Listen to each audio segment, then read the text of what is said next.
Right, we've no doubt all heard about the riots outside at a hotel used to house migrants in Knowsley in Merseyside. What to make of them then? The disturbances were reportedly sparked by footage of migrants housed inside, aggressively pestering local underage girls in school uniform for sex. Some of those on the left, however, have been claiming that, say, Suella Braverman using the word invasion was ultimately to blame.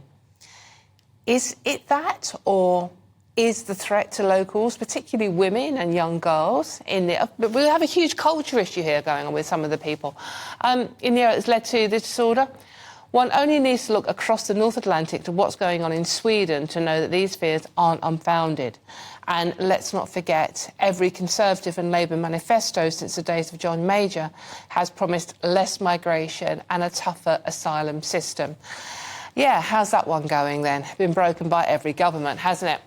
A pattern that shows, sadly, no sign of letting up. Right, to discuss this ongoing situation now is a Fleet Street legend, surrounded by them tonight, no sniggering in the corner there, Kelvin.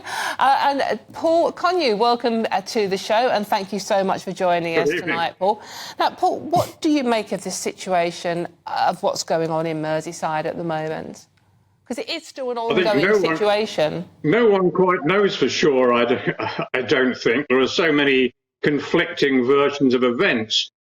I think the guiltiest part of here, though, is probably social media. In fact, not for the first time, where a lot of people have been flying a lot of things around on social media from both the left and the right, and it's all very confusing. No one quite knows exactly what went on and how if you like, the protest that turned violent, in fact, who organised it? Was it spontaneous or was it actually clearly orchestrated? The far right, without doubt, involved to an extent, but that doesn't mean that it was only the far right. And of course, the far left turned up, or the left turned up as well, and the whole thing got out of hand. But anybody who's championing the cause of, if you like, protecting the British way of life, in fact, attacking the police and actually burning down police vehicles is hardly compatible with that principle. No, of course they're not. And obviously there are going to be agitators on both sides, on the far right and the far left, but there are genuinely concerned parents in the area of young girls in particular. I mean, we have a huge culture issue with these migrants based in the hotels and how they behave around young women. And the story that this 15-year-old schoolgirl who was propositioned by a 25-year-old migrant, she was quite clearly in her school uniform. So there is a culture issue here. So you can understand, ignoring the far right and the far left agitating, the concerned parents have a right to raise awareness of this issue. I quite agree. Of course they have. But what we don't know for certain is whether the allegedly 25-year-old man was actually a resident of the migrant hotel or not. I don't think he's been identified for certain yet. So we don't quite know the background to how the video came onto the social media platforms and played a large part in stirring up emotions. Kelvin, can you understand how emotions are running high, though? So you have, groups of, and, they are surprisingly, all very young, fit, fighting-age men who are being housed in local communities where there are vulnerable women and girls still.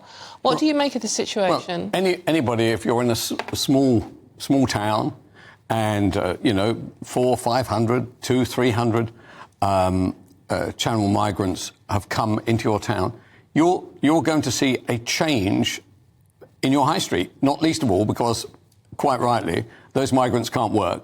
They've got to do something. They walk up and down all day, and therefore you will know that your town is slightly different than it was, for instance, 6 months ago. I mean, the reality is we now have 150,000 of these channel migrants now still seeking visas. And it's all right for Lisa and Andy to wander around shouting out, far right, far right. The truth about the matter is, any polling shows that this country is enormously concerned about what is happening every single day. 2,000 more have turned up in February alone.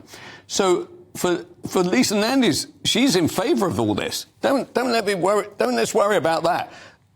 All we're getting is fine words coming out of Sunak and Braverman. Actually, no action at all, because actually the solution may be quite difficult.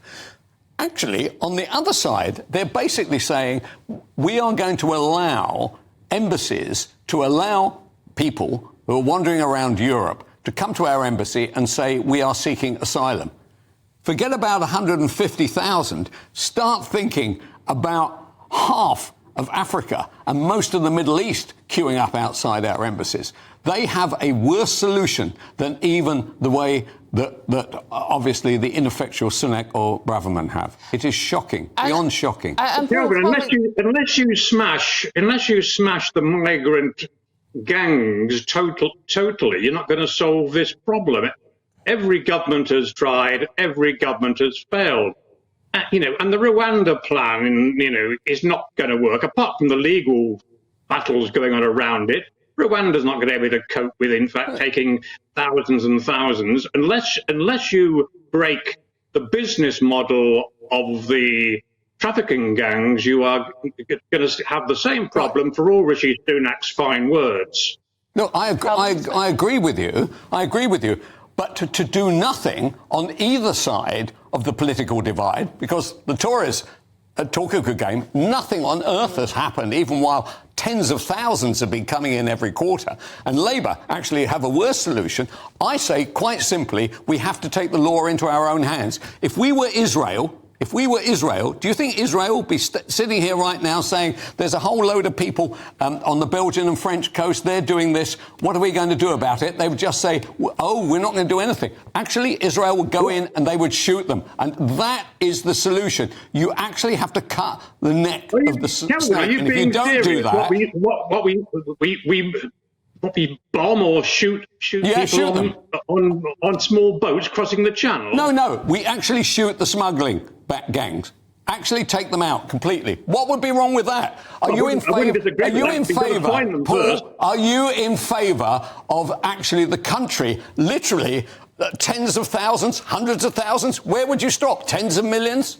There are a lot of people out there who want your way of life. But we had during the referendum campaign Boris Johnson talking about half of Turkey coming here. When of course Turkey isn't in the EU, it wouldn't have happened anyway. We have a problem. I'm totally opposed to people crossing the channel in boats organised by criminal gangs, but I also think we do need to have a proper processing, of potential migrants or refugees, because we do need people in this country.